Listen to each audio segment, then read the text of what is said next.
Um, Let me think about that one. Yeah, that's a pretty. Obviously, I think one thing that's probably the developmental. That's something that I started out on. I just think, as a guy coming out of college, a lot of these guys are having degrees and they have a chance to go make pretty decent money and have a decent salary. And they're coming out, and obviously they love soccer and they love to play, but it makes it really tough on guys coming out of college and making $1,000 a month. And I think if they could, hopefully, I know some stuff's coming up, but I think if they could get that minimum level up for all the developmental players, that definitely help guys and make it more enjoyable for them, and hopefully they can try to make that something of a career. Yeah, I mean, what do I? Well, I always have a problem with sports turf, and that's too easy. I think it'd be something about going to a single table. I think maybe just taking away as many playoff spots as they offer, and putting a little more emphasis on regular season games. And I think how you make those meaningful, maybe for the teams that are in the middle of the pack or at the end, or in last towards the end of the years, you just have a better bonus structure in terms of salaries.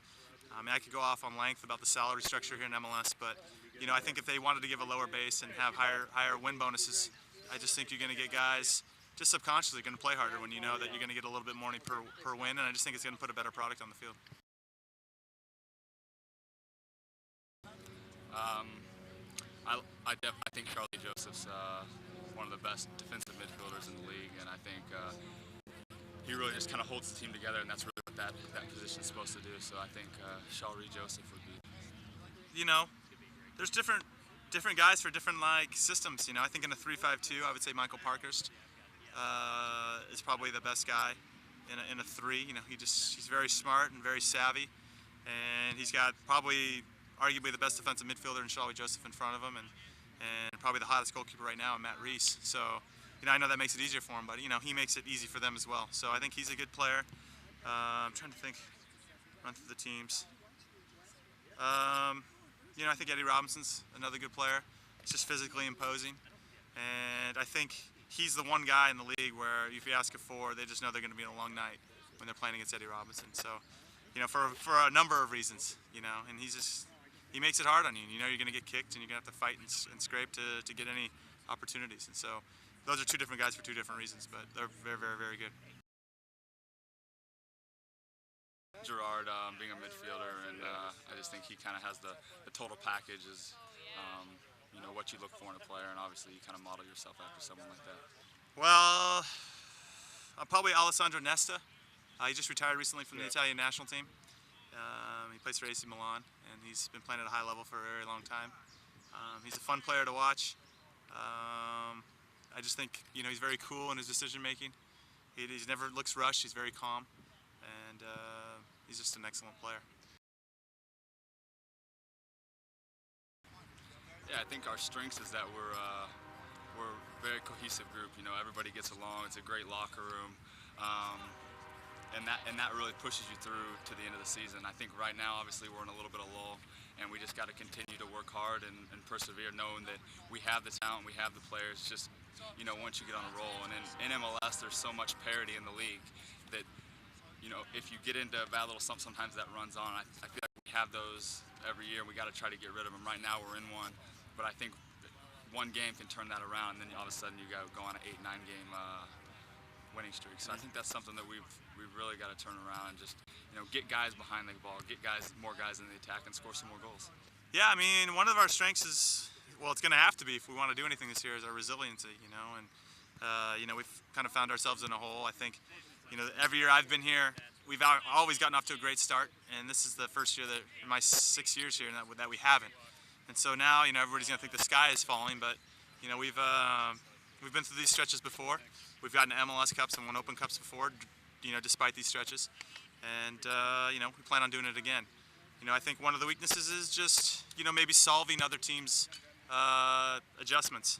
I think we always come out and probably, more often than not, have a pretty good first half, this Columbus game excluded. And I think, when we come out and play well, I think we just think the other team, we're a little naive, I think, in the fact that, the team is just going to come out the same way and play the same way. But these other teams make adjustments, and I don't know if we always recognize that sooner. And it's something we've been talking about a lot more, and I think that'll help us down the line. I think Coach Anolfo is a great coach. He's someone that, for me, has really helped me in terms of being able to talk to on a daily basis about my positioning here, whether it's playing right back last year was something new, and just really have confidence in his players, and that's something the players really really like to see out of the coaches. So definitely different from some of the other coaches, but I like him. I think he's done a great job. Well, everybody has their own thing, and as a player, when I end up being a coach, I think it's going to be funny to see who I draw from, and where I get my language and how I try to explain things. And I think a lot of it will be from Kurt. He's very positive. He's always glass is half full, sunny side up, and I think when you're going through a tough stretch, this is the kind of guys you need to make sure that everything's still intact and that we still believe in doing the right things. And his thing is if we continue to do the right things and we continue to work hard and try to get better, then things are going to turn. We just have to believe that they are. And I think a lot of us has been here and have played long enough to know that that's the case. And he's just there to reiterate that. And it's good to have a guy that's in charge that's saying the right things. Correct me if I'm wrong, but you just said when I become a coach, not yeah. if. What's the get through a little plan there? No, yeah. When I become a coach, well, I don't know if it'll be MLS. There's a lot of ego involved in MLS. And it's a lot of managing personalities, and I think my argument would be that at the youth level, there's still a lot of holes we need to fill. So, when our young kids get up to MLS level or even the national team, we don't have to worry about the basics. The kids already understand that, and they understand the tactics, the little subtleties of the game. And I would take a lot of pleasure in just being that guy to start filling in that gap and help. Trying to remodel the whole system. And I know there's a lot of guys, speaking that they got the one way. And I don't know if I have it, but I just want to be a piece of the puzzle to help, generate better players so that when they get up to this level, we're not wasting time trying to teach them the basics about, certain subtleties of the game and how to move. And I just think, I've been fortunate to play in some big games, and, I think tactically is where we're maybe a little deficient. And, athletically we can prove we can hang with anybody. Technically, we're closing the gap quite quickly. But tactically, I think is where we still need to have some room for improvement, and that's where I'd like to apply my trade. So when I coach is more at the youth level, the MLS level. But you never know what's going to happen. I'm never going to say never. Mm-hmm. And I could be barking at a referee on your sideline one day soon.